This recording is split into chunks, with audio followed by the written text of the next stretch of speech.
Hey everyone, welcome back to the Bible with Brian podcast. I'm your host, Brian, and tonight I'm thrilled to welcome singer, songwriter, director, actor, internet sensation, and man of God, Joel Jackson.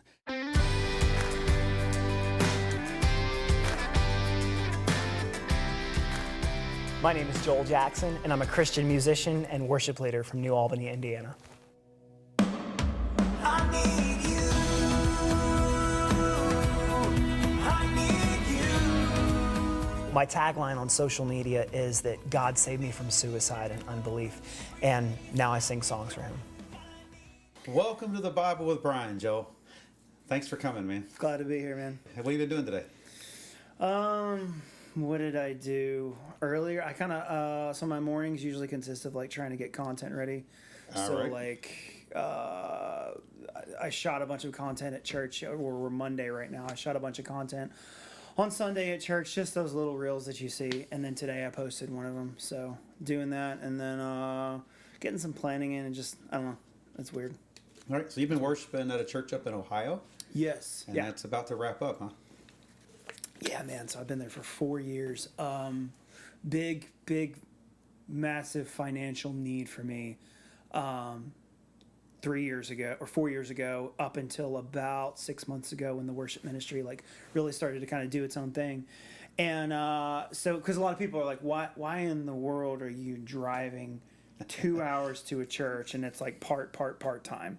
Well, one, the pastor's awesome. He's just it's A man of God, that's important. yeah. Well, and you know, he's just not dramatic. There's no drama at the church. There's no weirdness. They're really good at stamping that out. So like, yeah, but it's just I can't keep driving 2 hours. And the goal was at some point that I would move up there, obviously, but it just Right. hadn't grown like we thought. So, It happens. you know, yeah. Well, how much did your social media play into getting that role at that church? Did they find you on social media and reach out to you and say, "Hey," or did your social media kind of like work as almost like a resume and a CV kind of thing? Or Yeah, so the social media only has kind of played a factor in the past year and a half. So I knew the pastor. I had a worship job with him in Louisville. So he had a church in Louisville, okay, and this was back in 2012. I was at his church from 2013 and 14, and then I moved to Atlanta. The events of the film happened. Atlanta. Yeah, dude, and That's when you ran off and took all my lights. that's right. Or tried to. We were such an argument about that with Bobby. No, those are our lights. We got to have them. Oh God, wait, was there like a? But remember, Bobby was trying to get the lights off of what was his name? I my wasn't a part gosh. of that, right? Yeah. What did I do? No, you didn't do anything. Oh, I was like- Bobby was running lights for us, and he'd gotten the lights from the guy, and then but he was using them for you and your videos, and you were needing them, and we were See, I like, didn't know any of that. we were like, Big Steel Train just built a whole show around these lights, man. Wait, did We he take can't- the lights to Atlanta? He was going to. We bought him out. Dude, We panicked and bought him out from. My gosh, I can't remember. Dude, what was this guy's name? I love him to death, but I can't remember his name now.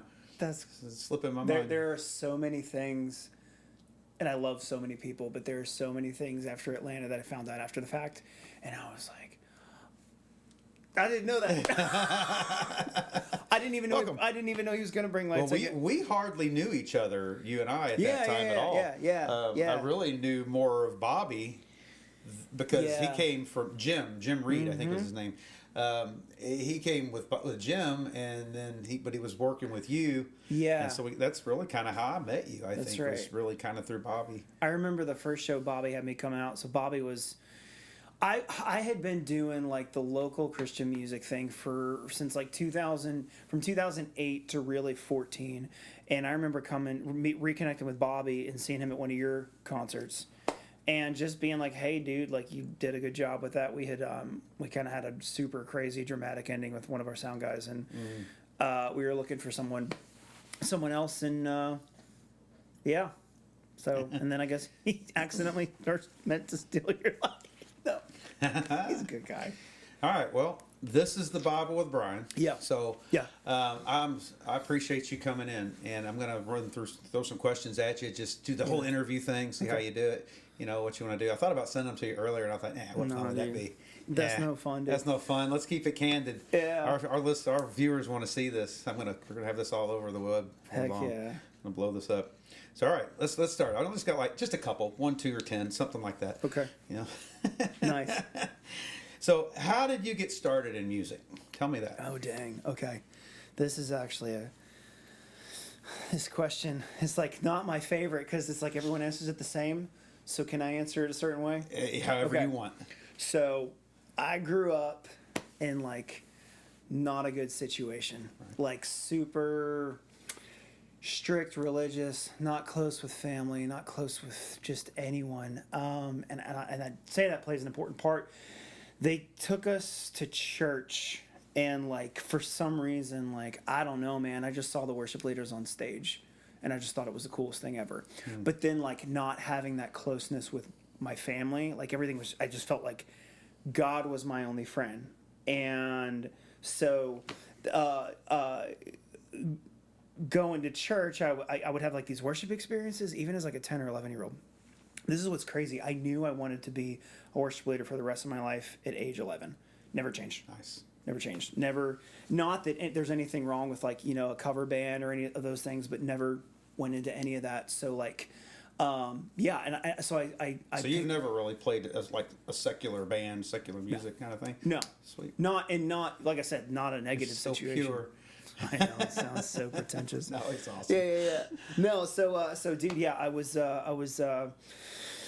wanted to play guitar and wanted to be a worship leader, and I felt like I said, I would play guitar and sing these songs and like have these worship experiences with God. So like, and then I just started down that road, and music was like, I just had this just super crazy, specifically with Christian music, man. It was like I would have these worship experiences driving home, just like with God that were just like, I don't know, man. I know a lot of people, I felt like God was so near to me early on because stuff was just not good. And so yeah, it kind of carried me on. But does that answer the question a little bit? That's how I got into music. Yes, absolutely. You know, it sounds like you kind of had a similar kind of grown up as I did. Maybe you know, where you were kind of like alone in your own space a lot. You're kind of searching for that friend that's there but's not there. And, and God kind of became that for you. And maybe. Yeah. And then I don't. It sounds crazy, man. I don't really like music. I love my connection with God and music. Right. I'm not like a music nerd, really. I'm not. Same. Yeah. People ask me all the time, "Do you know this song?" I'm like, "I think I've heard it." Yeah. And it'd be like something like Country Roads by John Denver or something that everybody should know. And I'm like, yeah, I don't know that song really because I'm like you. I'm not a music nerd. I didn't grow up listening to all the different bands. I really just liked what I liked. Yeah. And what I really liked was humming a melody, making up words in my head, singing my own song. And I didn't find God at an early age at 11 like what you did. I was more in my 20s and was had already gotten married and had a kid and my daughter Amber, and we were down in Florida at my in-laws, staying with them at the time, trying to launch life down there, and they invited me to their church, and I got into church from there. Heck yeah. Came back here to East Side and got in with Dave Milam at East Side Christian Church, and next thing I know, he had me playing bass in his worship band. And I don't know how to play guitar. What year was that? It's in the 90s. Okay. So we moved. My family's actually from here. We moved here in 2005. Yeah. So yeah, I wouldn't. Yeah. It's probably it's had been 30 years at least. Dang. It's been probably about that long. So nice. So yeah. But anyway, yeah. So I came into music that way through the worship band at East Side. He had me playing bass, which he didn't need me to play well, which is good because I didn't know how to play anything. He's like, here's a chord chart with letters on it. Learn the letters on the fretboard and just play those when the words pop up. And I'm like, okay, I'm doing this. So, dude, learned to play bass, and then ended up at their Christian camp. Picked up an acoustic and went from there. And somebody showed me a D chord, and I went, oh, okay, dude, I can do that. It's funny, yeah, because there were several positives about like church. So, like playing music in church at youth group. So the one was like, okay, obviously like I have this connection with God. But then the second thing was like I don't know, man. Like my family, they did teach some pretty good they did teach some good things, and like one was like, hey, you need to make sure you like marry a Christian girl or whatever. Don't go after this or that. And so like playing guitar was a good way to get the Right. girls to notice you, man. Because I Right. wasn't good at it any other way. So I was like, I guess I'm gonna have to get on stage to make that happen. And that's never really changed. That's what you think anyway. Dude, that's not changed, bro. Yeah. I can totally relate. So what was the? I know the answer for me because that story about the church camp brought it back to me. Yeah. What was the first song, the first worship song that you learned you learned to play on the guitar and you just sat around and sang? Well, you want to know, ironically, what the first one I learned to sing? Lord, I lift your name on high.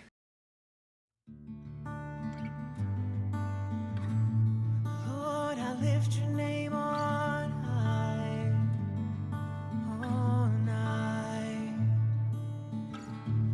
Lord, I lift your name on high. Lord, I love to sing your praises. I'm so glad you're in my life. I'm so glad you came to save us. You came from heaven to earth to show the way, from the earth to the cross, my debt to pay, from the cross to the grave, from the grave to the sky.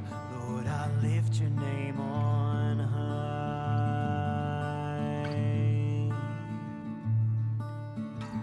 On high. Lord, I lift your name on high. And Lord, I love to sing your praises. And I'm so glad you're in my life. And I'm so glad you came to save us. 'Cause you came from heaven to earth to show the way, from the earth to the cross, my debt to pay, from the cross to the grave, from the grave to the sky. Lord, I lift your name on high. Lord, I lift your name on high.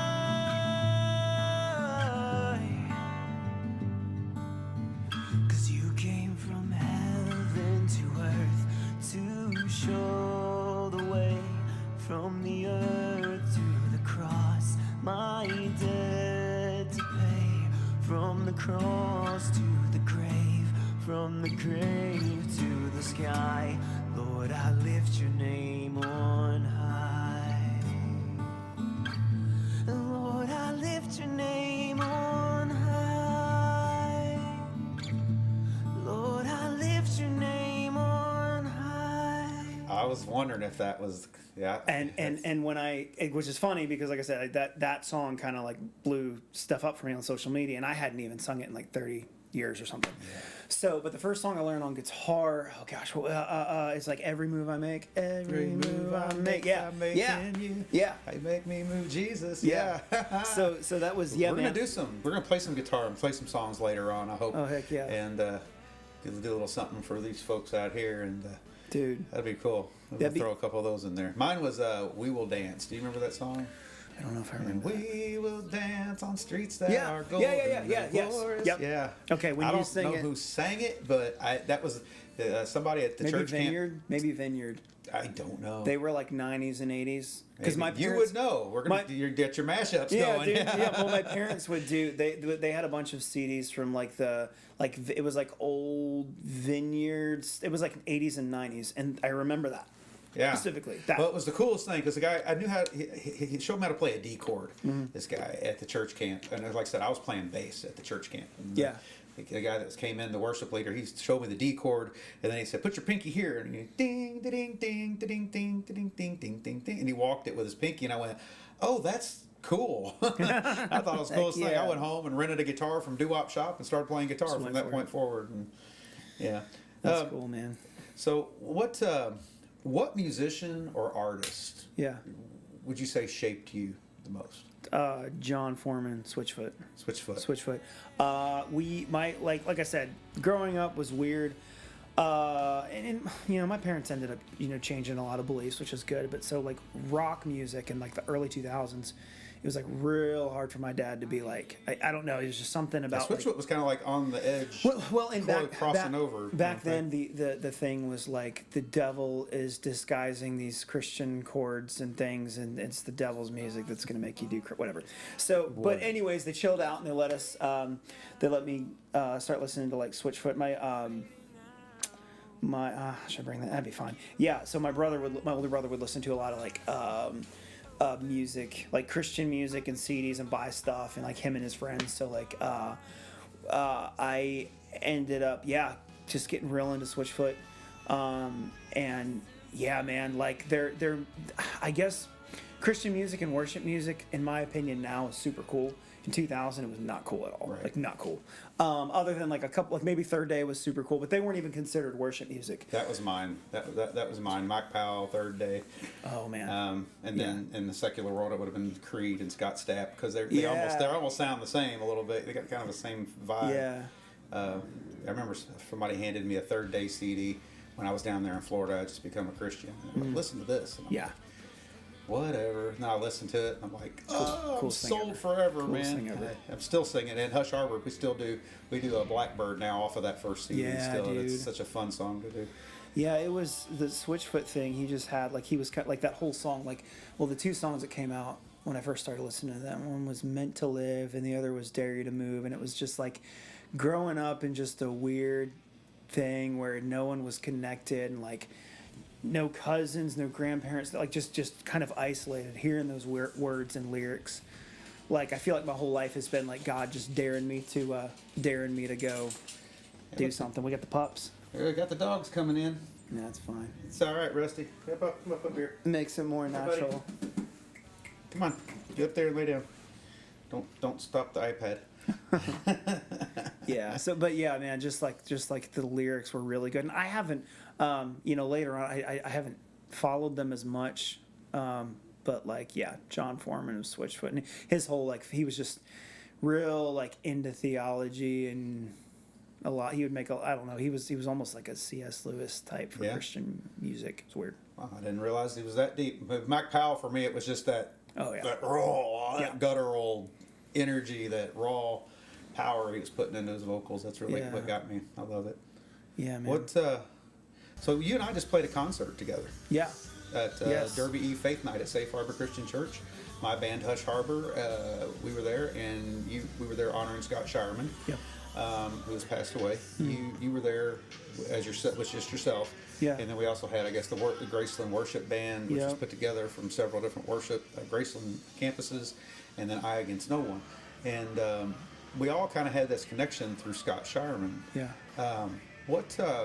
Just tell me real quick a little bit, how did you meet Scott? What did Yeah. So I had the culmination of like all my childhood, teenage, college year efforts kind of came into this band at the end of college, which was this local Christian band called Second Perception. My daughter was a fan. She had your CD. I didn't even know who you were. And you were just some signed Christian artist. And I'm like, what? And when she's like, you know who? And I'm like, I know Joel Jackson. She's like, whatever. She was big about that. Dude. It's yeah. So fangirled you. well, I was in that band, and we had just like we were never like nationally famous locally. I mean, dude, we put on like concerts, and tons of people would show up. Like we did a CD release show, and like 400 people showed up in 2013. So it was just like, and we were all like 21, so like we had all the, you know what I mean? Like it was like there was all the hype about it. So Mark Maxwell, who I worked with forever, the famous whatever around here. So the Crashers fame. He said, hey, I know this guy named Scott Shireman, and I'm going to have him send you an email because he needs an opener, because he said he's doing this concert called Rock on Water. I am 99% sure it was the first one. I don't think it was the second one. I'm pretty sure it was the first one. So he's like, hey, I'm doing this concert. And he was like, I don't know how many people are going to show up, but he booked Sidewalk Prophets and Carrollton and yeah. then us. And I still have video from it, dude. So, and Sidewalk Prophets was so huge back then. So literally 6,000 people showed up. I mean, you couldn't go in. I was so nervous to do whatever. So like, that's your first big live show then? that was the first. I didn't know Fear Like That existed. And and two, I just kind of come off some weird, church drama. So like, I had haters in the crowd. I had fans, and it was just a weird thing. But it was, but so Scott and I got connected through that, and he was like, dude, great job. You want to come back next year? And then I moved to Atlanta with a record deal. Scott started a band, Hush Harbor. Hush Harbor. We came back, and then we just kind of been connected ever since. And I was video guy for a while. So, yeah. All right. So Scott was doing Rock on Water before he even formed Hush Harbor.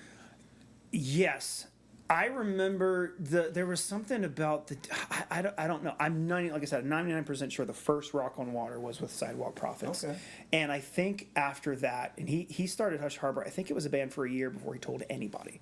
Because I remember they just burst onto the scene playing shows. And I think Mark told me they took like classes with Mark. Okay. The first iteration of it, yeah. Well, they came in and they just killed it. Right. I mean, they just killed it. Like, it was so, even as me, as like, kind of, we were in a band for 4 years, and I taught rock school stuff. I remember seeing them and being like, dude, I don't even know what I would tell them if I was their rock school coach, because, like, it just sounded really, really good. Yeah. So, That's great. yeah, man. Well, that's who I sing for I now. know, yeah. And they've gone through several people. I mean, not Yeah. in any bad way, but the band's evolved and grown. Yep. Scott was the last founding member of the band. Yeah. And he passed away back in March. Yeah, I think man. March 15th, I think it was. It's like it felt like the end of an era. And one of the reasons I really wanted to do the show with you guys, that was literally on my heart, is like, okay, Scott helped build this thing, and I think it's a good thing. I think it's a great thing where people can experience Jesus. And if I can help keep that legacy going, let's go. Yeah, absolutely. And we were so honored to have you there. And it was such a great night. We had a great crowd. We had two baptisms in the middle of the show. Wasn't that awesome? Wait, was there two baptisms? Well, we had two baptisms during our set, yeah. Dude, that's awesome. I was like, You were back at your merch tent well, talking and to everybody. They just wouldn't let me. I couldn't get a second. I literally tried to eat nachos, then two more people came up, and I was like, I'm just, all right. Just forget those nachos. Forget it, dude. You're But not in that's for nachos. awesome, dude. That is awesome, yes. It ended up being a long set, probably the longest that Hush Harper's ever played, because I think we played for an hour and 40 minutes or so by the time it was over with. Didn't feel like it. Yeah. When I joined the band a year ago, see, that was my 1 year anniversary with the band. So to me, it was not only the end of an era, it was also a celebration of completing a year with the band. You know, my first show was Derby Eve Faith Night last year with Scott, and it was great. And in the course of that last year, I got rebaptized at another event that we did, and then I thought, man, this is going to be a big one. And in Scott's honor, it's the first show that we were going to do after he passed. So we were going to do it in his honor. Yeah. Carry on the legacy Yep. as best we can. Nobody can fill Scott's shoes. He was such a big presence in the ministry world and the music world around here. I had a conversation with someone, and they were like, we need, it was funny, this was a year ago, they were like, we need to get you locally to doing like Scott Shireman level shows. And I said, dude, I would have to quit everything I'm doing to put all that energy into it. Because that's a whole expertise, and I'm like, dude, like, I would have to hire a booking agent, because like Scott, what he would do with all the contacting, all the venue, the radio promo, I mean, you guys killed it, dude. You killed it. Yeah, thank you. I was like, it was a lot. Well, and then people showed up, and it felt big. Like all of Scott's shows, there's big lights, there's like people there, there's volunteers, and Yeah, you guys killed it, man. It taught me to do shows in a whole new way because I've put shows together for 20 years, but I've never done them kind of like Scott was doing it. Yeah. And the way he did that after a year of seeing him doing that stuff, it's like, okay, we've got to do this. Reaching out to sponsors. I've never asked for sponsors, hey, can you give us money to play music for some folks? Yeah. I've never done that before. But people were, you know, when you ask, they're willing to help. And especially they were trying to help out Scott's and his wife. And we did it as a fundraiser for Nancy. And we raised a lot of money for Miss Nancy Shireman that night. And God bless her heart. She's holding it together. So, but it was a great night. Yeah. Good times. So let me ask you I was using that kind of bounce into this question. What is your favorite part about playing live? Because you do a lot of stuff online. Yeah. You do a lot. You release records. You release CD or songs, and you do a lot of social media performances and mashups and what have you. What is it about a live show that really just takes it to the next level for you? Man, there's two things. So, like, I love meeting people. I went on the road with a Christian band called Seventh Time Down when I came back to Christianity in 2019. They wrote two big songs. One's called Just Say Jesus. The other's God Is on the Move. And I just did camera stuff, and I loved it. It's the greatest experience of my life. And I thought, at that point, I didn't even want to get into Christian music, but, like, there was no part of me that was like, man, I wish I was on stage with them. Man, I wish I was playing guitar. I just love being around everybody, hanging out. And, like, I love the thing that I hate about the social media thing is you're isolated, dude. It's so isolating. Yeah. But, like, the concert, you get to meet people, like all these people. Someone drove from Wisconsin or something. Wisconsin for the Derby Eve show. She got a hotel, and it was like, that was a brand new pressure that I'd never ever experienced in my life of, like, oh, you got to be the coolest dude in the world. Just to shake your hand. Well, and just to eat your nachos. Yeah, man, or stop me from eating stop you from eating your nachos. Yeah. But it was, and then this family came up, and they were like they basically, like, their daughter died, but then, like, she came back to life or something. I love hearing those stories, and I guess with the live thing, man, I feel like I'm way more like a worship leader. Like, I just like kind of helping people. Like my whole thing on stage is I'm gonna act like a maniac. So you in the crowd, like, I'm gonna yell, I'm gonna do whatever, I'm gonna say put your hand, whatever. So you don't feel awkward next to your mom. And you can raise your hands. Right. That's my whole... I'm supposed to act like an idiot. He told me to. Yes, dude, yeah. That's my whole... Yes, that's my a great whole way to think thing. of that. Yeah. So I try to go to 10 on stage. And I used to not do it. I just started doing that 3 years ago. Just kind of like, you know what, let's just... I'm gonna personally lead that way. But that's my favorite thing of it. It's just meeting people, and then the worship leading thing. The music, like I said, man... Do you feel like, because I do, do you feel like you're going through life, you're doing your thing, you're doing rehearsals, you're learning songs, but then when you get to a show and everything's kind of just still the same way, but then you step onto stage, and it's like a switch just flips. Yep. For me, it is. It's I don't know if you saw the movie way back in the day called Over the Top.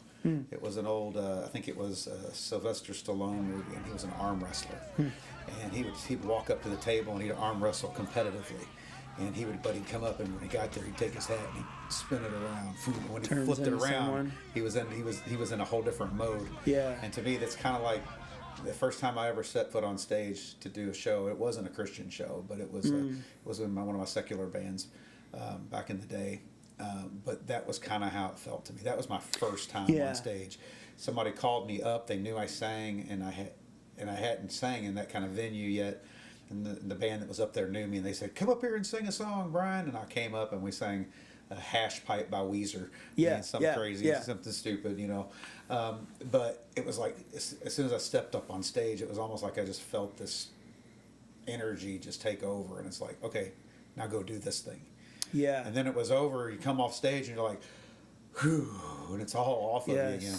Yeah. And that was just for one song, and that's kind of held me into live shows ever since, man. When we did that show at Derby Eve, from the time we went through sound check all the way up through to the end of the show, you guys were sound checking. It was just like, the energy in that room was just huge before the first person stepped into it. Yeah. You know, he could just tell this is going to be big. That's why Scott was great at that, and you guys, you did that, you know, because Cool. there's a lot of places that it's dead, man, and like you guys just like Scott kept it going. That's why everyone wanted to be on his shows, and then you guys kept it going. But dude, I do feel like I feel like a switch flips, and I'm like, all right, time to turn into a maniac so they can worship. Time to be a rock star. And there's a little in your head. well, in my church, we've had a little bit of a disagreement of like, I basically had this realization no one was raising their hands and doing whatever, so I was like, all right, I'm gonna start being crazy. When I started being crazy, they started worshiping, and then when they were like, hey, let's dial it back, everybody stopped worshiping, man. That's my opinion, yeah. but everyone stopped worshiping. I was like, okay, Yeah. well, They feel constrained again. yep. Yeah, that's Yeah. not good. No, well, yeah, it's just if David, like in my opinion, if David from the Bible, you know, dances and whatever, what man Danced dances? in his underwear. or Yeah, something, dude, I'm down like, the yeah, I'm not streets. gonna do that, but like, you know, that's crazy. So That's let's the go, song that I learned. We will dance on streets that are golden. That's the whole David song. Yeah. dude. Yeah, so Yeah. So we have some shows coming up.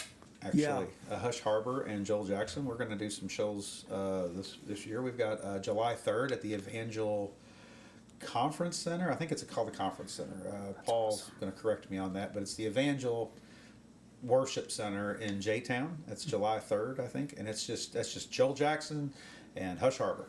Yeah. And it's just the two of us, two on the ticket, and we're going to bring some great worship that night for sure. And I think that's part of Evangel's doing like a whole series this summer. They're doing 4 concerts to the concert series, and we're kicking it off. we're the local kicker off. We're or the whatever. local kickoff. That's awesome. Yeah, we are. We start the whole show, set the tone for it. So we'll be bringing that. That's gonna be fun, dude. Yeah, it's going to be super fun. And then we've got one in August 15th in Palmyra, Indiana at Emmaus West Church, which is the church that I lead the song service, the worship service at out there. And those folks just love you to death. And they, of course, they love Hush Harbor to death. Yeah. On any given Sunday morning, somebody's wearing a Hush Harbor t-shirt. It's always fun to go in there. That's awesome, They're dude. they're Hush puppies now. So Oh, that's good. Yeah. they, but anyway, after the Derby Eve night, they asked, hey, we want Hush Harbor and Joel Jackson and RIP, which is Sammy Kuiper's band, Righteous Instruments of Praise, to do a concert at our church. So August 15th, we're going to do an outdoor concert. It's going to be hot. Oh, So we're yeah. going to have water sports for the kids and stuff, and then we're gonna jam for the night and lead them in worship. And then in October, and the date escapes me. See if I can find it here real quick. October, out in Elizabeth, Indiana, we are going to be doing the Fall for Jesus Festival. Dude, we're going on tour. We're going on tour, Oh, that would be basically. so fun. It looks it's the 17th, October 17th, and that's at the Lighthouse Church in Elizabeth, Indiana. So, and that'll be the same 3 bands from the August show. It'll be Rest in Peace, not Rest in Peace, sorry, R.I.P. Righteous Instruments of Praise, Joel Jackson and Hush Harbor at the Fall for Jesus Festival. And that's a brand new festival out there. That church is just booming in Elizabeth. 200 some odd people in this little country He was town. telling me so, on the phone. It was like a yeah. bit. He's really excited about having dude. us all out there. He's stoked. It's going to be really fun. So let's see. Let me go back to these questions real Yeah, quick. man, yeah. I love talking to you, man. What does music and ministry mean to you? There's a lot of ways to minister. What is it about music ministry that? The way I grew up, my lens, man, I know so many people. I know so many, not so many, but like I know a lot of bigger Christian artists, and dude, their whole story is their family loved them, church loved them, God loved them, they got a deal, their fans loved them, and they love God, they're like, God, they're like, my life is blessed, and I never want to look at that, and I used to just get so mad at that. Don't do that anymore. Do not do that anymore. Don't do that. But my whole story, dude, is just the complete opposite, man. Like I'm with you, man. Yeah. I grew up in a single mom household. Yeah. No dad Yeah. around. No friends at school. Yeah. Picked on, bullied. dude. The awkward kid. Yeah, man. I was just like kind of rejected with the family thing, rejected in the friendships. Then I start this big Christian band, And then, like, I mean, lies and rumors that still persist to this day that are just absurd, but by the church, by Christians or Christians, whatever you would call it. So, like, Yes. for me, the music thing is like a way to heal pain with Jesus. Mark Maxwell talks about at his concerts. It's very spiritual what he says with the Crashers. He's like, someone just came to our show and they had the worst day of their life, and they just lost. They found out they're losing their home, their wife, their husband cheated someone. They come to this show, and our job is to make them forget all that and have the best time of their life. And I think our job is almost the same, Yes. except to like try to heal them and bring them closer. And I really think, man, like that connection to brokenness is partly why I've been able to kind of jump up on the social media thing, because like I see a lot of bigger Christian artists do it where like they get to a point and they start just kind of, they don't mean to brag, but it's just, here's the kid, here's the marriage, here's the new house, here's the whatever. And I am still talking to broken people. Like, look, this 25th cover of Lord, I Lift Your Name on High that I Yes. posted is for the person to hear it the first time whose life has fallen apart. Yes. That's who I'm talking to. I think it's the beautiful thing about the way social media has evolved is it gives artists like you and me the opportunity now. It used to be we could write a song, play a song, cover a song, Yeah. and our 12 friends might know it, might hear it. Yeah. You know, because there Yep. was, but with I remember. yeah, you know what I mean. It's like you're trying to pass it around, get people to listen Yeah. to you. Maybe your church lets you play it for them or something. But with the advent of social media now, it's like we can do a video.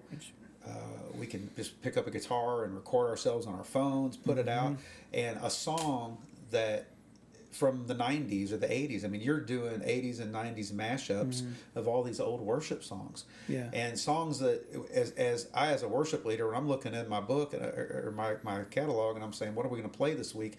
I'm not looking back into the 90s. I'm not looking back into Right. the 2000s, you know, because I'm like, I'm going to play those old songs. I'm going to play the new stuff, Yeah, right? yeah, You yeah, know, yeah. we don't play hymns here, you know. Those are basically the hymns of today, as the Yes. 90s and 2000s mashups that you're doing, and you're doing them so well. And when you hear them again, it's like hearing them anew for the first time. Yeah. So the fact that we can put them out there on social media, on YouTube, and somebody can come along who's never heard these songs before, and they stumble across it, and they're like, Lord, I lift your name on high. Yeah. Open the eyes of my heart, Lord. All that stuff. Yeah. You know, it's to them, that's a first time experience. It's Yeah. raw. And I think that music has such a power in it, such a spirit to it to bring people up. You just released a new record, Yeah. didn't you? Yeah. Tell me about that. Well, I started kind of going viral with just doing worship covers, and in my mind, you can go viral, but if you don't have a product to lead them to on streaming, you are going to go away, and you're going to lose them, or they're not going to become this next level. I kind of have Right. this fan tier list. Right. First level fan is you went viral and they like your stuff. Second level, second level is kind of them jumping in on Spotify. And basically, the idea is to take the stuff that's gone viral on social media, make a whole record of that plus some more. And because I don't want people to just forget it on social media and then you're gone. I know some artists that do that and they just post clips and that's it. But for me, there's like a 4-part journey. So the 90s worship record, which I put out in November. Now there's a hymns record that is Is that the new one? That's the new one that just This came one? out last Friday. Okay.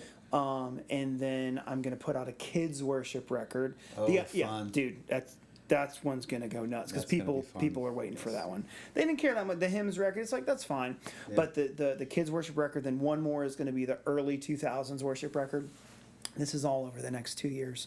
There's because I need to start putting out original stuff too, but that is kind of the idea is to like redo these, not the hymns as much, but like I wanted to make the 90s worship sound like Phil Wickham and Brandon Lake.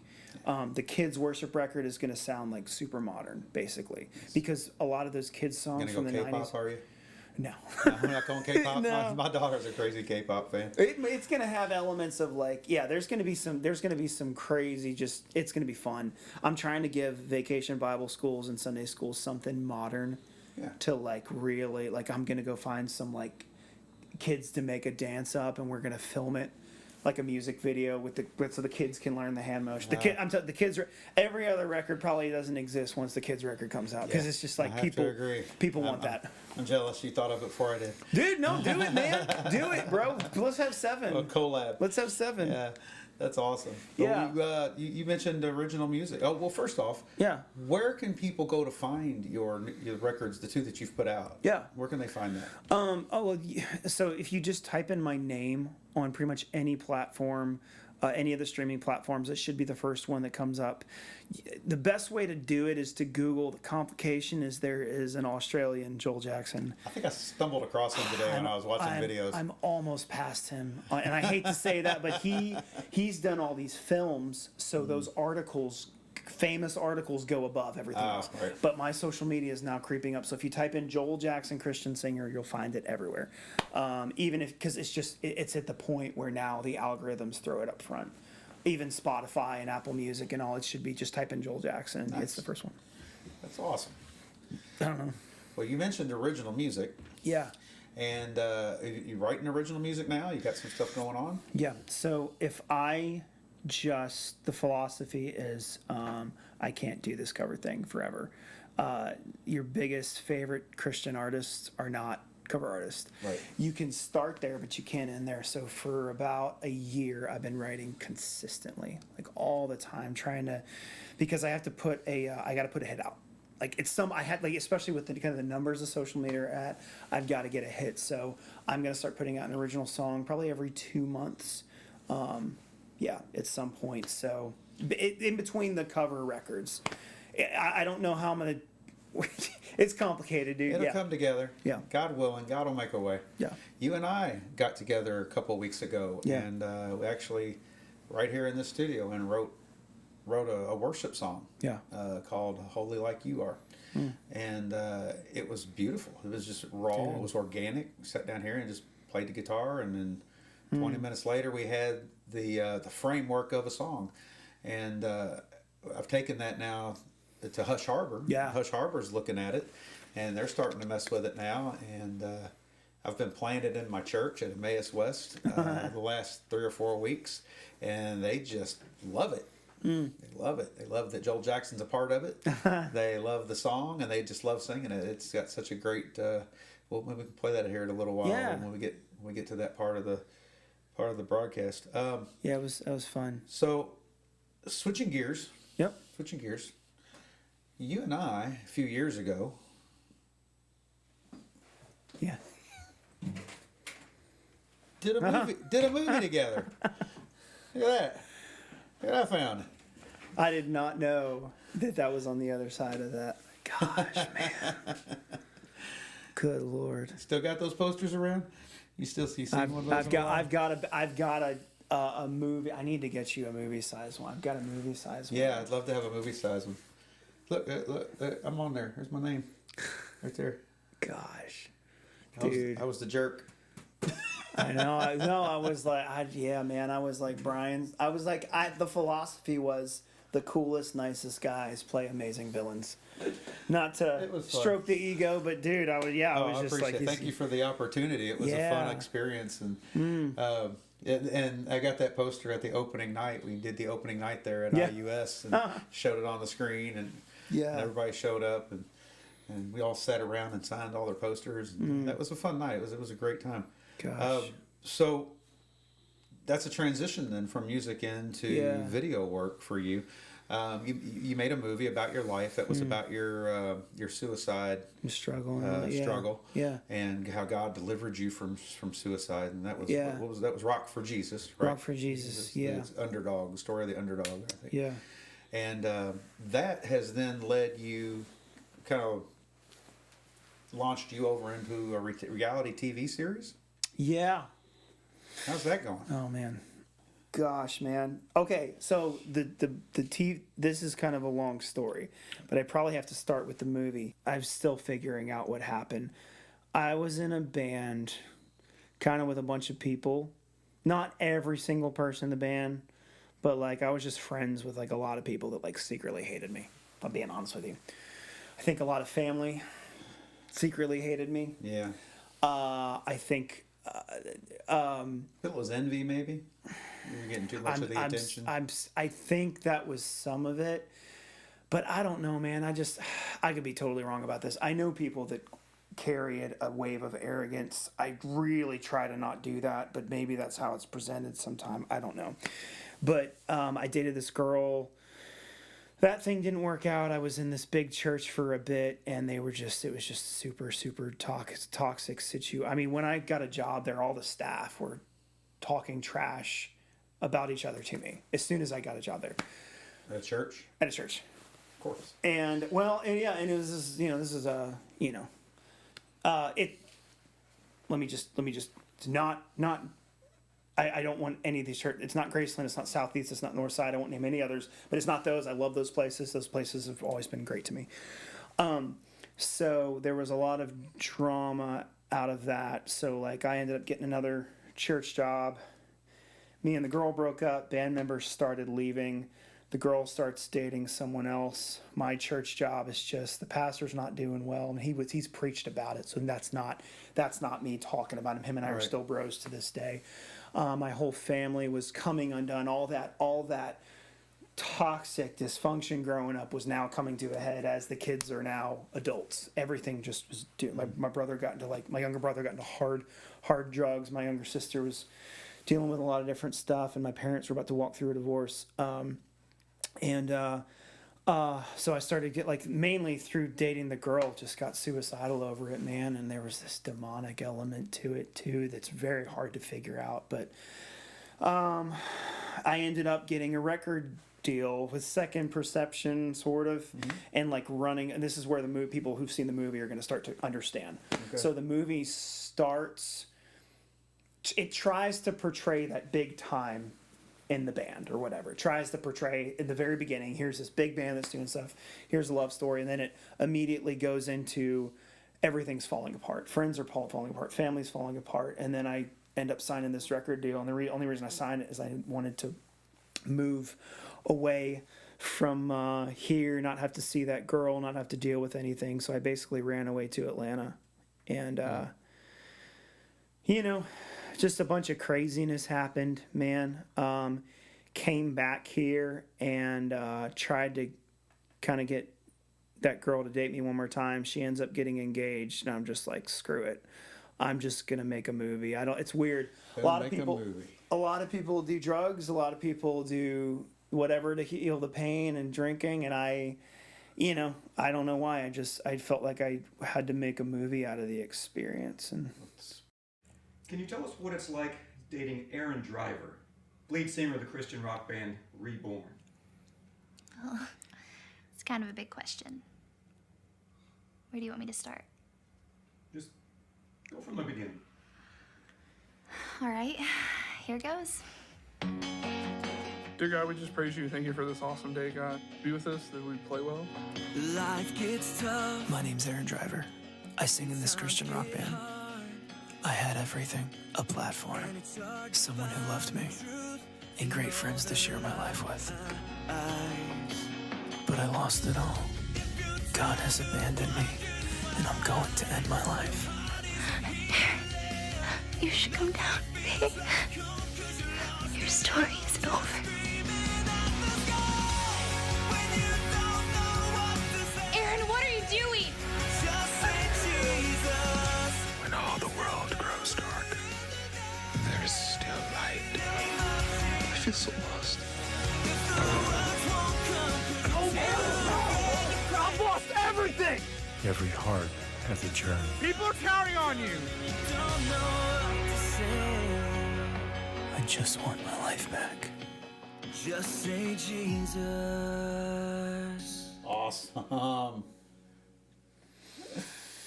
That is awesome, dude. I'm so stoked to be part of your journey. it was, yeah, man. So I made that film. In the middle of making that film, that sounds crazy, dude, but I just was going through so much stuff. Everything got worse. Film gets finished in 2018, and then God's working on stuff with me. I come back to Christianity in 2019, and I start doing Christian music, and but as I'm doing the Christian music thing, that movie got a distribution deal, like a worldwide distribution deal. Like it ended up being really big locally. So basically, anyone who's ever known me and anyone who's ever hated me has seen that film. So and it's a lot of, whatever. It is what it is. And it was a very, very it's crazy because a lot of people like love that film. It's very controversial for like a lot of reasons because it was written as fiction, and so I never said it was a true story, but there were a lot of true elements. It felt true. It felt like this was just really you, just scraping your skin open on a screen. It was. Yep. Yeah. And it was so a bunch of people ended up seeing. So people would come to my merch table when I started doing Christian music again. They wouldn't talk about the music, they would talk about the film. They were so stoked on the film. Everyone would come up and talk about the film. I've seen your movie everywhere I went. People I didn't even. It was like I said, local stuff. It's not local stuff, but like man, we saw your film and we did, and I was like, okay, so the film is drawing attention. The reason I start with that and not the reality show is the reality show is the sixth idea. So okay, so the idea was it sounds crazy. Okay, we're gonna make a sequel. A sequel to the movie. A sequel to the movie. So before we get to the sequel, that movie was your first ever film filming, and you wrote it, you directed it, you basically were the director of photography on it. You well, my sister. Your sister was the DP, but you basically told her what shots you want, and you edited it. Yeah. You wrote it. Yeah. You did it all, man. That is insane. It is so well done, especially for someone who didn't have any idea what they were doing or how to do it. So I my hat's off to you, man. It was really it was a pleasure to be a part of it with you. Yeah. I was only in it a brief part of your part of that because you did so much other filming that I wasn't involved with. But my part of it was pretty big. Yeah, it was a big part of the movie. Yes. Yeah, but it was so. It was isolated. When we watched the opening of the movie, I had no idea all these other scenes that happened. No one did. I didn't know what the story was. I just knew that there was some jerk in L.A. Who I was going to be. Yeah. And dude, I'll tell you this much, man, about the reality of it is once it came out, I was super nervous about lawsuits. Super nervous. Yeah. And I was like, if God is able to bring me through this. But then the other part of me was like, my life is so crap. Like, I don't even care anymore. So freaking sue me. And this is what's interesting, man, is like of all like the rumors and dude, we're not talking about like dumb little rumors. We're talking about evil stuff, like crazy, vicious things that like are like so beyond any ounce of my character to ever have done or whatever. Like all those people had the perfect opportunity when I put this film out to be like, you know what? Oh, you want to put a film out? We're gonna. No one said anything. No one did a dang thing because they didn't have it. Because everything was all lies. It was all lies, and it was people who'd never met me before. And we were as a Christian band, we were just doing so much. And you have a breakup with someone, and all her friends are just really nasty. And they're like, you know what? We're gonna stick it to Joel Jackson. There was a fake Facebook. There was all this crazy stuff, man. There was some. Now he's a famous YouTuber. He came after me on YouTube over like theological stuff, and dude, I was just getting. We won't mention the names. So we don't want to go there. No, you won't. No, I'm not going to mention. That's the thing. Not going to mention any names. Only good stuff. Yeah. So it was, dude. Yeah, but that film was. I think the reason it was so, good for because to me like okay Hollywood Star Wars production, but first film. It's for someone's first film. It's almost unheard of. Some of those shots, I mean, the camera movements, the lighting, the audio. It was really, really well put together. Hats off to you. Even you guys all did. I made sure I cast people who I thought could act because there's a really fantastic local filmmaker around here, and he did a film, and the acting, everything was great. The acting was just, kind of not, and I wanted to make sure because I was like. Everybody who hates me is going to watch this. That was my first too. Oh yeah, dude. Every musician's first type. It was everyone's first, other than Emily. And Emily had starred in some stuff, and she just crushed it on that bridge, dude. Her performance on that bridge was just unreal. And she did every yeah. Yeah, man. It was such a. wild, crazy thing, just beyond anything I could ever. I don't even know how I did it because I was suicidal every time. Like we would go film a scene and then I'd go home and just It's kind of like reliving. Oh, it's horrible, reliving the dude. pain Yeah, every horrible, time you dude, did horrible. it. So, Horrible. so in the shooting of it, you're reliving this whole thing. You're editing. You're watching your life basically fall apart on a screen in front of you in a little cubicle, little Yeah. office, Yeah. all alone in the middle of the night. I mean, that seems like a real heavy thing to go through. But when you got to the end of it, by the time you got through with the film and got to release it, do you feel like doing the film helped you? It wasn't just telling your story. Do you feel like it maybe helped you with the therapy of it, or do you Dude. feel like it just puts you back to where you need to deal with this? So I'll tell you this much, and this might ruin the premiere for you. Maybe not. So I just want my life back. I get up there on the premiere, and like there's a bunch of people there, and I just get up in that thing, and this thought comes to my head, and it was like, you did this whole thing, and you still lost everybody, and like you made this whole film, and you don't have the girl, you have the marriage, you have all your friend, your best friend, who was in that role. His family is not here because they're angry at you, and he's left, and you've lost that whole thing, and it's terrible, dude. Terrible. There's nothing. That film didn't become life for me until 2021.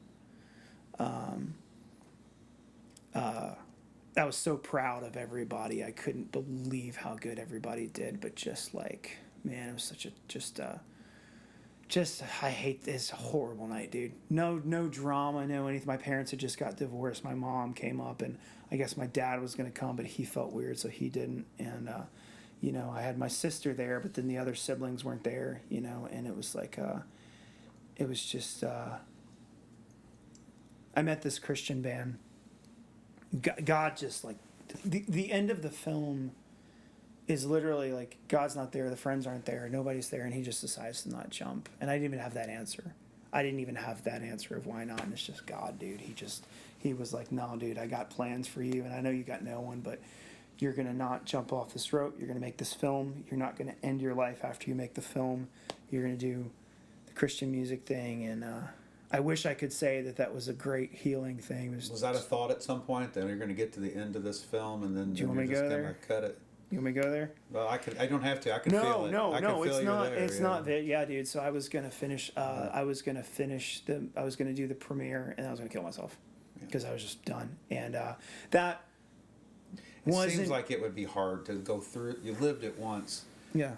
Then you produced it, and then you had to watch it over and over and over again. Well, and she's at the time the girl. Yeah. She's in cloud 9. She's married to the love of her life. They're having kids. They're in the real life. Yeah, he's rich. They have a home. They have everything, and I'm like, and it wasn't even like, it was like you've got nothing. You have no one.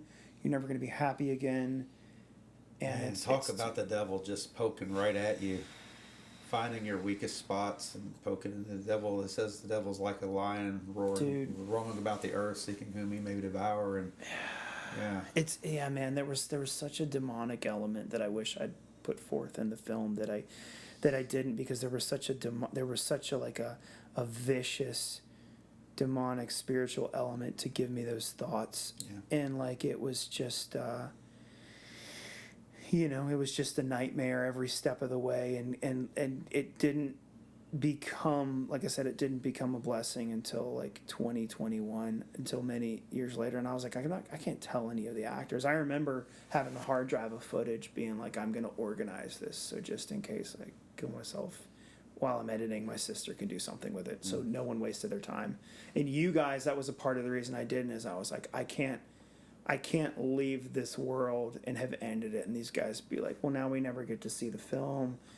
It's dude, it got dark, it got morbid, and what was worse, man, is there are these people out there, especially locally, that still, they don't know any of this, and they just they know it now. Well, they're gonna know it if they with watch. social media. Yeah, they have to live it now.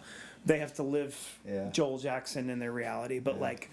It was, there were so many people just saying these crazy things, man. I mean, you would think that I just like killed somebody. I mean, or you'd think I killed their whole family, and it was like, with some of the things that you'll hear, and Scott knew people that there was a guy who wouldn't even announce me at one of Scott's Rock on Winter concerts, and I didn't even know until after. I'd never met the guy in my life, and until I heard someone say they mentioned my name, he just started screaming about me, and it was. There was just a vicious demonic element to it, and I know we're getting off track, but I think the devil knew how God was going to use my worship ministry over the past 2 years, because that's been the fulfillment of it. I think he tried everything he could to stop, and I think he took every lukewarm Christian and every not Christian in church and tried to turn them against me, because those people still to this day, if you sit them down, and some people have, they're just like, we hate Joel. Why? He's got an ego. Yeah, have you ever talked to him? Yeah. No, I've never know, but I know someone that. Yeah. People don't know how to take people. Usually, it's a reflection of how they see themselves. Yeah. Mm-hmm. I think they don't know how to address how to take themselves, so they see the worst in other people. But so you went from having, you had a few thousand followers, through Second Perception. Yeah. You got suicidal. You almost killed yourself, and all the way up through the movie, and then God turned you around. Yeah. At some point, at one point, you completely lost your faith, right? Yep. In that part of your story, I think you told me that God wasn't real to you anymore. I can really relate to your story, because I went through this faith crisis myself. Yeah. Where I was literally standing up in a church and singing the songs every Sunday morning and bawling my eyes out on the way home, because I didn't believe in what I was even doing. And it was like, I was, not to say suicidal, because I wasn't, but I was just like so tormented about, what are you doing? And it was the devil again, Satan, the enemy, coming in and just attacking. Why are you here? You're a fraud. You're fake. And then, but the Lord took you out of that situation, even though you fell away for a minute, and lost your faith. He found a way to drag you back. He pulled you back in, to the point now you went from a few thousand people in Second Perception to the world hating you, to you've got 1.5 million followers across social media now that are watching. Lord, I lift your name on high. Every move. I mean, they're just watching you sing these wonderful, churchy Christian worship songs. I mean, you can just envision them worshiping with you in front of their computer screens or on their phones in their time. So God really used you. He almost used that breaking of you to bring you back. How did he pull you back in? What brought you back? Well, I just remember when I was in Second Perception, we would get on stage, and dude, my faith was real, man. It was so real. I loved God, but my whole story was, guys, God loves you, and we think he's awesome, and you need to let him in your life. Boom, that's it. That's it. And I'm not knocking knocking anybody, but like, that's a terrible movie. That's not a great testimony. And I'm not. God uses happy, wealthy people to change the world all the time. Yeah. But like, in my situation, that wasn't it. So like, I get through this movie, and the movie releases in the summer of 2018, and I go for another 9 months, and there was this girl who was my friend, and I don't know why it triggered me so bad, but like, she got engaged in like March of 2019. And it triggered everything in me. And then I tried to, so this was the realest suicidal attempt. I went and I bought a gun, bought the bullets, and I went in the car, and I was about to like do the thing. And then for some reason, man, I don't know what it was, I would look at the girl from the movie, her Instagram, just to see, like, just feel pain, you know what I mean? Just like, because she's married and whatever. Feel the pain, or to try to be like, am I over it? And I looked at her photos, and I felt nothing. And I was like, holy crap, wait. I feel nothing. And I called my current pastor in Ohio, and he prayed the demon out of me, and it was gone. Done. Praise God. Done, dude. So woke up the next day. I drove by. I won't say the name of the church, because no. I drove by the church. I felt no fear, felt no nothing, and I said, okay. I've been waiting for a miracle. I've been waiting for God to do some miracle, and that's the miracle. The suicidal thing is gone, and that started my journey back into Christianity. And then randomly, through the most craziest random fluke in the world, I get connected to this Christian band and I do video for them. And then we become best friends, which never happens. In 2016, I was doing stuff with big artists, video stuff. They're not your friend. They're not your friend, not because they're jerks, but they have all their people. Right. They don't have any You're time hired for help. you. Yeah, You're they have no time, dude. Right. You're doing and the thing. these guys bring me into like family. And it's crazy how God just shifted all that around. And long story short, man, I'm just pursuing Christian music. And to answer the movie thing, we had a sequel worked out at some point. We had a couple other things. But I said, I want to show the day-to-day life of a Christian. And I said, let's just make a reality show about my worship ministry. My name is Joel Jackson, and I'm a worship pastor from Louisville, Kentucky.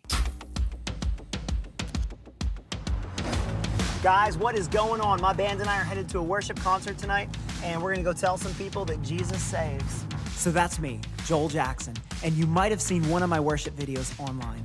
I've got a worship ministry that reaches hundreds of thousands of people through social media for Jesus every single week.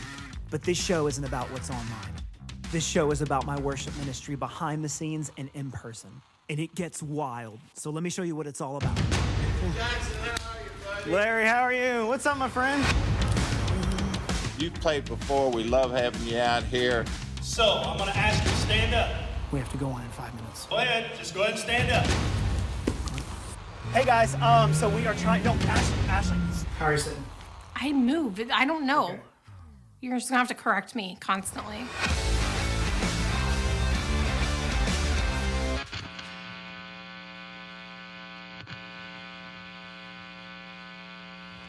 So here we are going to a farm, not playing a worship concert because Ashley canceled it on live radio. Do you want to keep going with your pouty attitude? I have an idea. How about I get myself another band that...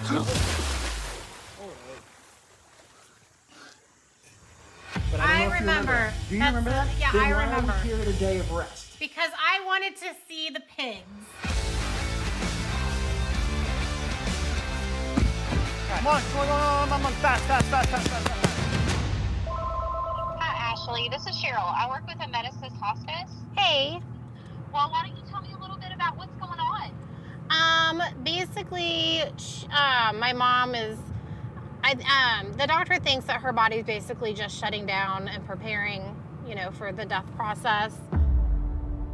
Hi, my daughter heard you singing tonight, and she's decided to accept Jesus. I lost my mom 4 years ago. So as of today, Joel Jackson Worship Ministries is not, it's not a thing anymore. My whole life is falling to pieces. But I'm still gonna tell the world that Jesus saves. I don't know how many of you guys know my story, but here's my tagline on social media. God saved me from suicide and unbelief, and now I sing songs for him. I've come to the point where I just don't believe. Will you just pray? Please pray. Why are you afraid? Why are you fearful? And Jesus, I ask you to be And Jesus, I ask you to be the Lord of my life. the Lord of my life.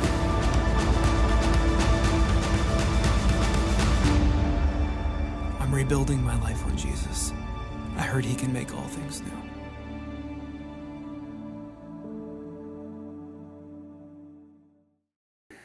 How'd you come up with There was this guy in 2018. He had this mashup channel, and he took the little piece of paper out of a thing. Okay. It wasn't Christian. It was secular, and this was TikTok. It never went anywhere, and so I did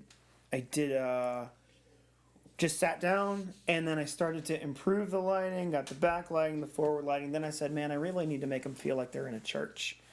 Like when they scroll, they're back in church. So sometimes they're in church, but that was kind of the thing. And then I've always felt like I kind of had this like iconic thing with the long hair, and people would just remember me, like Mark Maxwell. Right. Very Mark Maxwell. This is a lot of Mark Maxwell. So I was like, let me put that online. And dude, when I joined that Christian band, I got back into Christian music. My goal with the reality show, the reason we made the reality show, as I said, we need to get people to be my fan. if we can get 20,000 fans from the reality show, all I want is 20,000 across Facebook, TikTok, Instagram. I can build a worship ministry. We'll be fine. Stay there. And even when I was trying to get signed with these Christian artists, my goal was like, look, if I can have 40,000, whatever it would be fine. And then like, dude, just like God, this is one thing I tell people now. As long as you're working hard, here's your expectations. Expect God to go 10,000 times above. Because like, I want 20,000 fans now. At this point, it's 250 million views worldwide since we started, and 1.5 million followers. Like, it's like, even dude, all those people that hate me, like their aunts and uncles and cousins are coming up to them around Christmas and going, dude, have you heard of Joel Jackson? Like, they don't even know that person knows me, doesn't like me. Have you seen this mashup of this guy? I hate that guy. Dude, this sounds crazy. I couldn't believe awful. she did it. The mom of the girl in the movie that it's based off, she followed me on Facebook.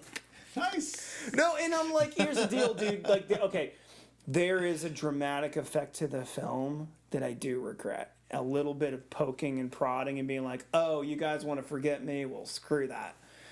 Yeah. And I regret that. And and so the film works. Well, the film's getting remade from a perspective not about the girl, not any of that, not to poke and prod. But I say that to say, like, I don't want some girl's mom to follow me, have a religious experience, and then me be like, ha ha ha, that's a joke. I guess what I'm saying now is all those people who were so angry at their life and so wrong about me, all those worship leaders, all those mega church worship leaders, all that whatever, now everyone in their family kind of knows who I am. And they don't know that person knows me, and they're like, hey, check out Joel Jackson. I think they got to grit their teeth, because probably look crazy if you're trying to talk like, oh, I hate that guy. Like, what? Why? Why would you hate him? Why do you hate? And I'm not Brandon Lake, but like, you hate Brandon Lake? Like, dude, that's something wrong with you. No, that's a little bit of the ego talk, and I got to push that down and punch it. Okay, so like, ignore that. But. Yeah, it can come off as ego, but it's not. What it is aspiration. Yeah, I want to be as influential as Brandon Lake. I want my music to reach the people that Brandon Lake's music reach. I feel the same way. I mean, I want to write music that crosses those boundaries like that and reaches out to thousands and millions of people like he does. I would love to be Brandon Lake, but it's not ego. I don't. Yeah. Because I guess because I have the same dream, I don't hear it from you as ego. I just hear it as aspiration. That's your ambitions. I think there's a little bit. I wonder if there's a little bit in Jesus. Don't take this as scripture, but I wonder when like he was feeding the 5,000 and like maybe he's like, I bet the Pharisees are mad now. I wonder, and maybe not, maybe that's not Jesus. Don't take that as scripture, but that's a little bit of me to be like, I don't even want him to be angry, but I want it to be like, man, like you really I know that like people can get famous and they can be evil, but that's can be really rare in the Christian world. And I'm just like, if I was who these people portrayed me as, someone would have caught along with it and I would have been canceled forever ago. Right. But it's all lies. And when you try to press in, people are like, oh, no. The truth sets it free, dude. Yeah. And there are a few in the Christian music world that have done some really awful things. There's not a lot, but there's a few. But it's so damaging to the rest of the industry when it happens because it's like, oh, look, dude, they're just a bunch of hypocrites. Well, church is full of hypocrites. That's why we're here. Yeah, dude. Well, even like last summer, it's like there are specific circumstances and instances with that singer that we all know, the famous Christian singer, that like, things specifically happen, and that's the problem in everybody's narrative towards me. Is it's like you go down to the source and they're like, oh no, I was angry and I lied, and then the friend who's like, what? I've been saying this about Joel for 6 years. You mean you've lied? And they're like, so then I look like a liar. So you never mind. Joel Jackson's evil. You're not evil. I will. Yeah. Well, I'm just. It's every time we've tracked something down, man. It's a person who I don't even know their name. I will say there's someone that's kind of well known locally. This was kind of a cool thing, and not like a jab, but like I remember getting a drunk DM from them 3 years ago, being like, "Dude, nobody's listening to you," and then getting a massive thumbs up from that person think 6 to 8 months ago on a video Nice. that got like a bunch of million views to be like, so it was like just my best advice to anyone is like, don't like, dude, do you know who Bo Daddy Harris is? No. Okay, he's this guy from around here. He puts out this music. It's crazy music. He's going viral like online. You got to look it up sometime. Bo Daddy Harris. Bo Daddy Harris. He's got this crazy music. He's got this crazy personality. He gets a ton of hate online.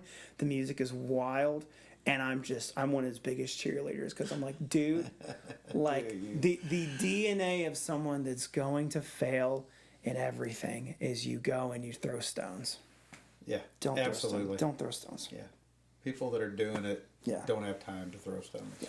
You don't throw stones. I know I just went on a giant tangent. Sorry, man. No, you're good. You're good. We'll cut all that out anyway. No, I'm just kidding. Okay. Edit this down. That's This is cool. going to be a 5-hour video.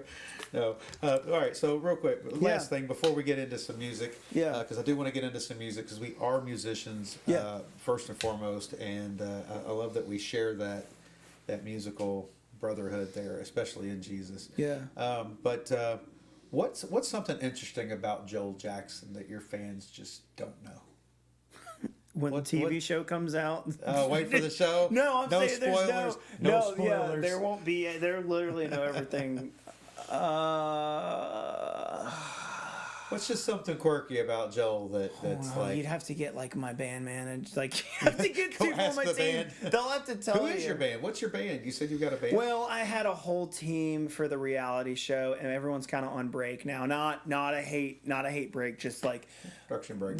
The show with you was okay. Joel's back to doing things, and I'm kind of in the middle of talking to everybody because we had a whole crew, dude. With the camera crew, we showed up at some of the stuff with David Frazee with 20 people. Scott would make jokes about it sometimes. Sometimes he'd maybe be a little mad, but they'd call it Joel's entourage.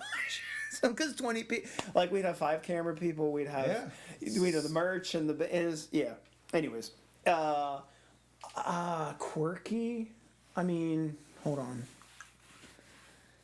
I'm trying to think, dude. This is kind of my life. Like I don't even.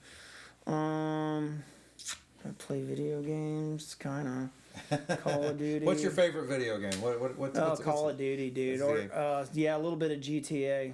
Oh, I just turn that on and start blowing things up. It's terrible. No, man, something quirky. Come on. Oh, you'd have to ask. No, that's fine. You want me to call Christine? No. I can. No, we're good. She'll be like. They're good. Okay. Oh yeah, call her up. You want to get her on the speakerphone? Hey, so. Hold on. While you're doing that, yes. One last question I do want to ask you. I meant to ask you earlier. What is the one song that you just never get tired of playing?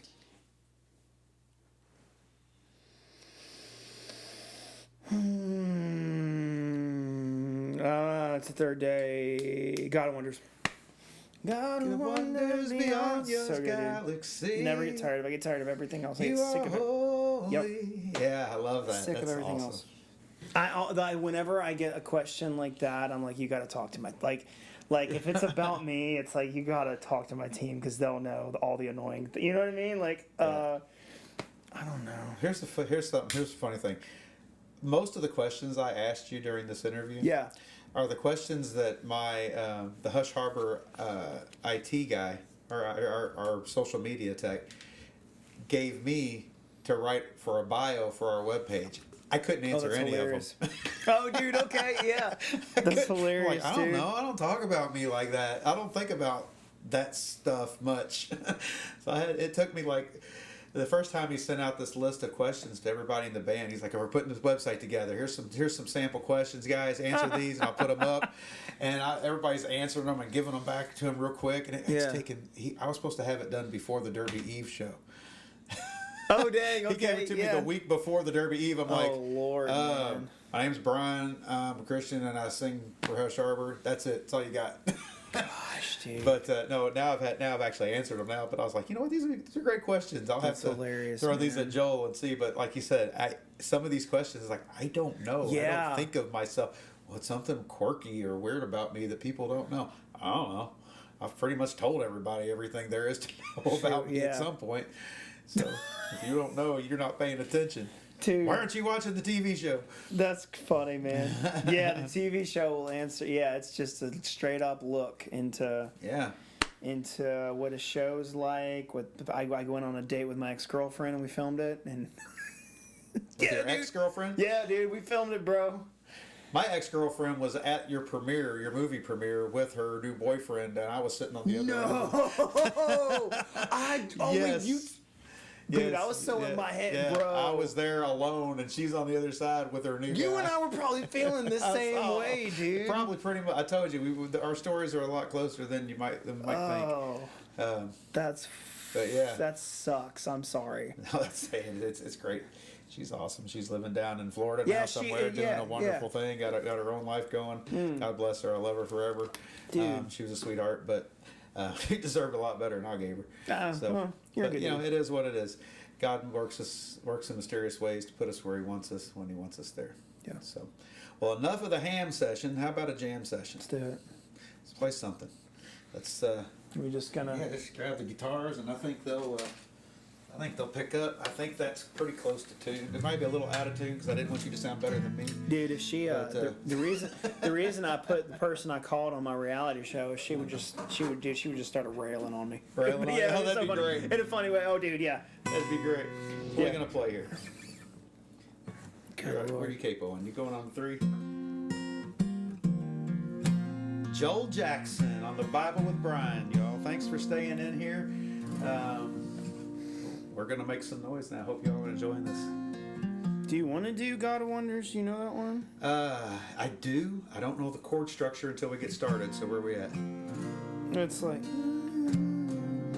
it starts. Yeah, it's the chorus is G, D, A minor, C, but then it starts with D. Yeah. E minor, then C.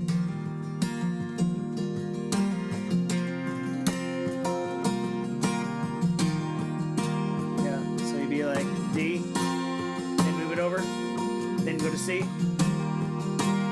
just like that. We just do that for the verse. Yeah, there you go.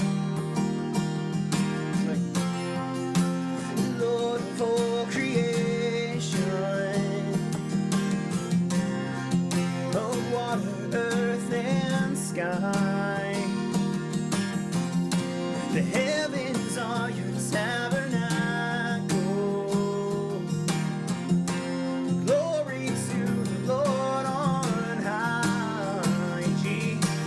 God of wonders beyond our God.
holy. God of wonders beyond our galaxy. You are holy, holy. The universe declares your majesty.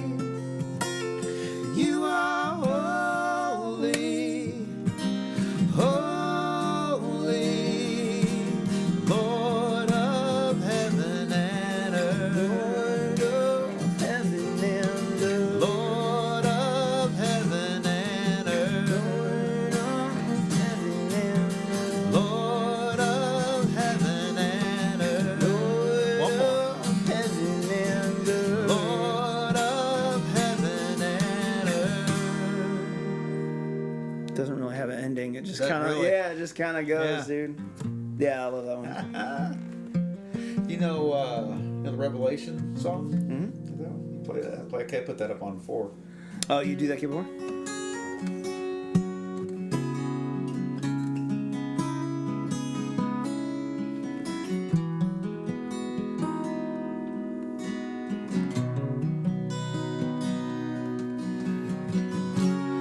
Worthy is the Lamb who was slain. Holy, holy is He. Sing a new song to Him who sits on heaven's mercy seat. Worthy is the Lamb who was slain. Holy, holy is He. Holy, holy. Sing a new song to Him who sits on heaven's mercy seat. Holy, holy, holy is the Lord God Almighty, who was and is to come.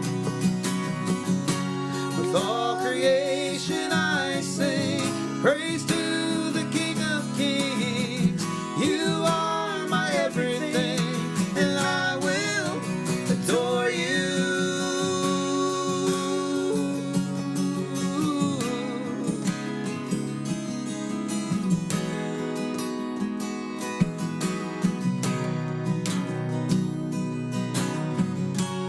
Clothed in rainbows of living color, flashes of lightning, rolls of thunder.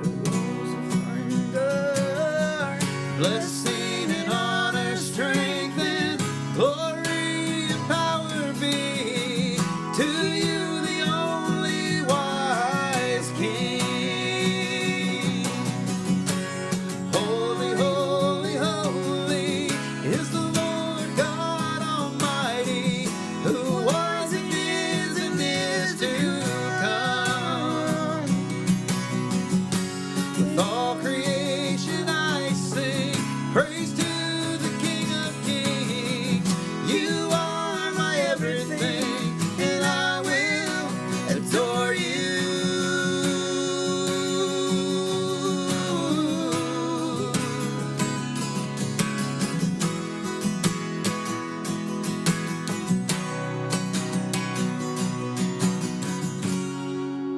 Filled with wonder. Filled with wonder, Yeah, I don't. awestruck wonder, at the mention of your name. Jesus, your name is power, breath and living water, such a marvelous mystery. Holy, holy, holy is the Lord God Almighty, who was and is to come. With all creation I sing praise to the King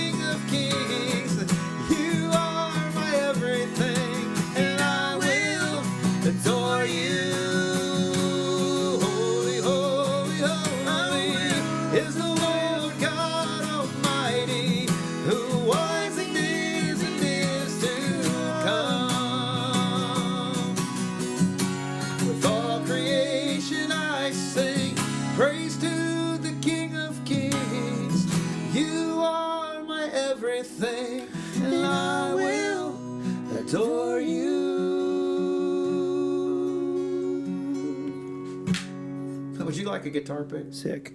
Oh, I normally just. Do you play the fingers normally? I mean, well, if I'm just jamming, usually I'll just do it. Okay. I cannot seem to play without a pick. I love my pick.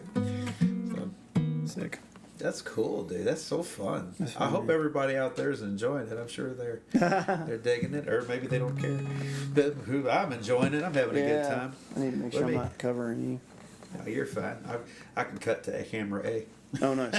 Nice. Yeah. I pulled myself back a little bit to get out of your way. You go that way and I'll go that way. Or this way. So let me ask you, so do you remember Holy Like You Are?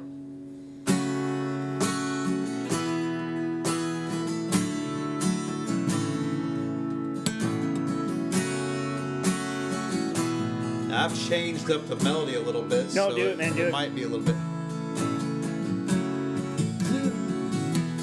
I'll get it. I'll get the words in. No, you get it, man.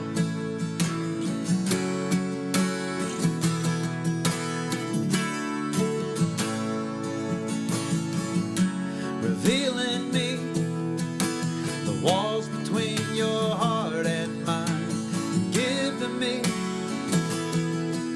the strength to leave it all behind. Anything that's not of you, I surrender all for you. Lord, do you hear me? If you hear me, make me holy, holy, holy like you are. I wanna be holy, only chasing after your heart. Cover me up in all your grace. Take what's left of me, embrace and make me holy, holy, holy like you are, like you are,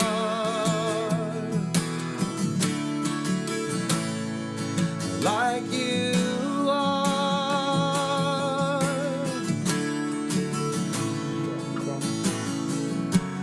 Who I was isn't who I want to be, and the God I serve today is the God who sets us free. He's breaking chains, he's healing scars, and he knows just who we are. Lord, do you hear me? I know you hear me. So make me holy, holy, holy like you are. I wanna be holy, holy, chasing after your heart. Cover me up in all your grace. Take what's left of me, embrace and make me holy, holy, holy like you are, like you are,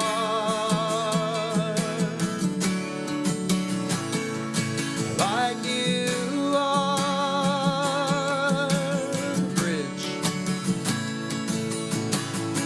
'Cause I've been washed in the blood of Jesus. My Father knows me by name. I'm covered in the Holy Spirit. There's no power in that empty grave. I've been washed in the blood of Jesus. My Father knows me by name. I'm covered by the Holy Spirit. There Jesus walked out of that grave and made me holy, holy, holy like you are. I wanna be holy, only chasing after your heart. So make me holy, holy, holy like you are. I wanna be holy, holy, holy like you are. Cover me up in all your grace. Take what's left of me, embrace and make me holy, holy, holy like you are. And let me only chase your heart. Dude, that bridge is the best part of that. I love It's it. so good. I mean, that's a good song. It's a freaking good song, but that bridge is, that was, that made me want to go You want to smash my car into a building. Paul's writing this great little blues solo to it. Dude. It's so cool what he was doing behind it. So excited that you guys are doing that. I was excited to do it with you, man. I thought it was awesome to sit down here and because I was in a rut. I hadn't written. Well, I can't say that. I wrote "Precious Love" back after my Emmaus walk, and but then I hadn't really done anything beyond that. For a few months, and then you came over that one night. We sat down here. We talked for like 30 minutes. We didn't even talk that long, really. Picked up the guitars and just boom, right out of that, you came up with a great that hook, "Holy Like You Are." It sang so well, and I'm glad to be on that with you, man. It's fun, man. Yeah, I got like kind of like in 2016, just got super. I don't know. I got kind of introduced to the Nashville writing session, thing, and I was just like, man, it was just like I got super not super burned on it, but I was just like, yeah, I don't ever want to do this again. So I just quit songwriting, and like, yeah, man. I feel you, man. I feel it. I don't know, and then like these like Forrest Frank and Josiah Queen got huge in the Christian music just by doing their own thing on social media. Then the record labels come in. I got so sick of being like, we need to write something that the labels will sign, and it has to be K-Love friendly, and it has to do this. And now that's all changed. Yeah, and now you just go to the internet. Yeah, you go to the internet and then YouTube and dude, and the labels love it. So I feel like anyways, I love writing songs again, and I hated it for a long time, dude. I hated it, and I'm so I love that we did that. That was super cool. Super cool, man, and I love that you guys are doing that. Well, thanks for being cool and letting us just take it and run with it, man. Bro. It's because take it, bro. It's your song as much as it's mine, so that's cool. What key do you do your Lord, I lift your name on high? What day? What day? What day? Hold on. What is on the record? I think it's. Oh man, this is hard, G, dude. don't I? There's no way. Here's a problem with Lord, I lift your name on high. The chorus is absurdly higher than the verse. So like, not when you play at a church Lord, camp. I lift your name, like you came from heaven to earth. So that's the record. That's There's nuts. no way, dude. Even live, even you came from heaven. It's just, and then like, Lord, I lift your name on high. Lord, I love to sing your praises. I'm so glad you're in my so glad you came to save us. This is weird then. You came from heaven to earth to show the way. From the earth to the cross, I dared to pay. From the cross to the grave, from the grave. I just know it because I played it. Dude, so like I did that 90s mashup, which is ironic. That's nuts. It's the one that blew up for me, but I ran out of mashups. My mashups before weren't getting many views, and I was like, what am I gonna do now? All right, let's do the 90s. I had to look up those chords because they were so hard. Yeah, I always played that in G, man. It was just 4 chords all the way through. Oh yeah. You show the way from the earth to the cross.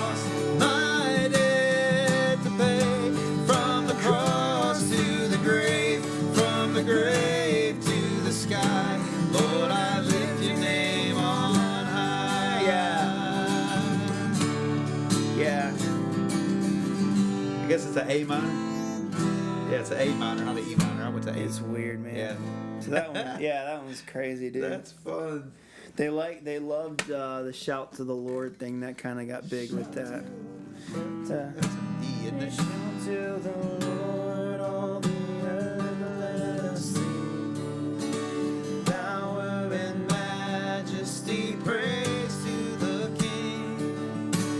Mountains bow down and the seas will roar. That's a C. At the sound of your name. That's E minor. I sing for joy at the work of your hands.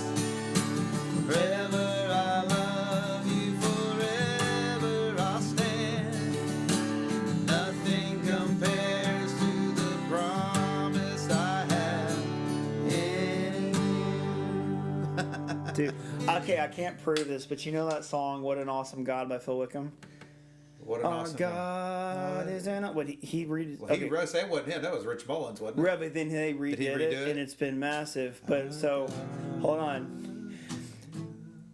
He announced he was doing that about 6 months after my '90s stuff started getting millions. I can't prove it. But I think his label said, dude. Watch it, aren't you? I think they said, dude, if we do something '90s, look at this guy. I can't prove it. That's probably not true. But I like to think in my mind. Like to think, yeah, maybe inspire it. Small. Hey, Phil, give a reach out, man. Come on. Because that was the next one I was going to do. And then he goes, oh, God. I was like, crap, they did it really good. Like, they killed it. Yeah, it's turned out, yeah. It's so good. He's so good. I do his, oh, man. He does House of the Lord. Dude. We do that song at church all the time. I like to say that him and Brandon Lake, in my opinion, made worship fun. They made it fun again. Let's do that. Let's you and me make worship funny too. Oh, fun. yeah. We worship the God who was. We worship the God who is. We worship the God who evermore will be. He opened the prison doors. He parted the raging seas. My God, He holds the victory. There's joy in the house of the Lord. There's joy in the house of the Lord today. We won't be quiet as we shout out your praise. There's joy in the house of the Lord. Our God is surely in this place. We won't be quiet as we shout out your praise.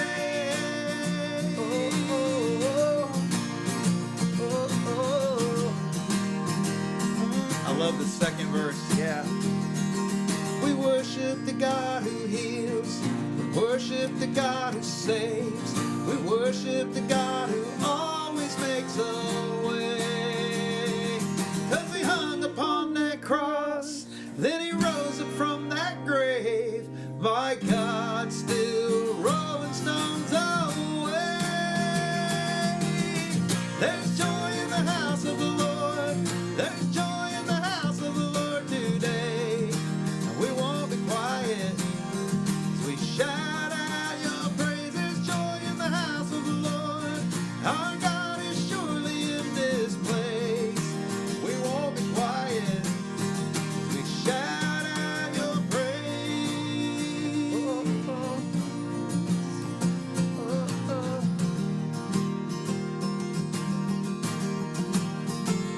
We were the beggars, now we're royalty.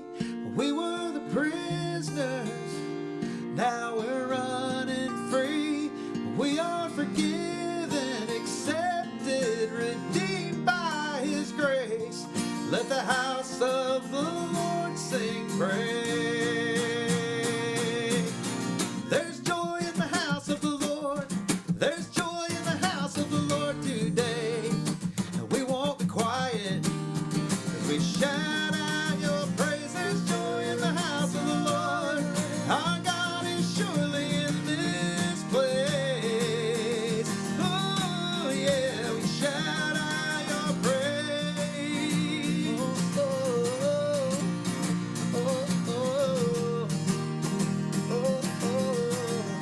We shout out your praise. Something like that anyway. Dude. It's fun, man. So fun. You're getting tired. You've been up a long time, ain't you? It's been a long day. It's fun. It's all right. I see it too. Yeah. So you yawned in the middle of the song. Now I got to yawn. Dude. I saved it. Man. This has been so fun, Joel. I hope you'll come back and do it again sometime. Yeah, man. Guys, thank you all for tuning in. This is the Bible with Brian. If you're still here with us, Joel Jackson. Joel, where can they find you on socials? Just type in Joel Jackson. Just and type in Joel Jackson, Christian music, Christian singer. Should be right there, and then all the streaming links are in the. Yeah, just Joel. Yeah, just type it in. Just type in Joel. So I went through. You saw there's a million of them. You'll find this page, and you'll get lost in there for days. That's awesome. Well, congratulations, Joel, on all the stuff you've got going on. I'm so glad that God delivered you out of your darkness. Yeah, dude. Congratulations on overcoming those devils, and and on what you've got going on next. And now we're going on tour. Man, now we're going on tour. Joel Jackson and Hush Harbor for the summer of 26. That's 26. right. So he knows what can become of that. I'm telling you, man. Phil Wickham and Brandon Lakeborough, watch out. Joel Jackson and Brian Elmore. That's awesome. Let's take it. Take it. So, cool. Well, thank you guys for tuning in to the Bible with Brian, and we'll see you again next time. Until then, keep your Bibles open and your eyes on the Lord. He's coming soon. Peace.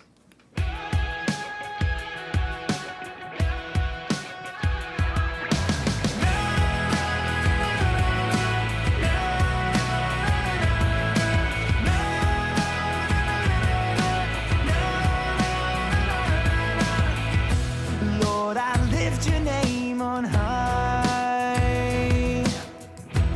Lord, I love to sing your praises. I'm so glad you're in my life. I'm so glad you came to save us. Shout to the Lord, all the earth, let us sing. Power and majesty, praise to the King. He came from heaven to earth to show the way, from the earth to the cross, my debt to pay. From the cross to the grave, from the grave to the sky. Lord, I lift your name on high.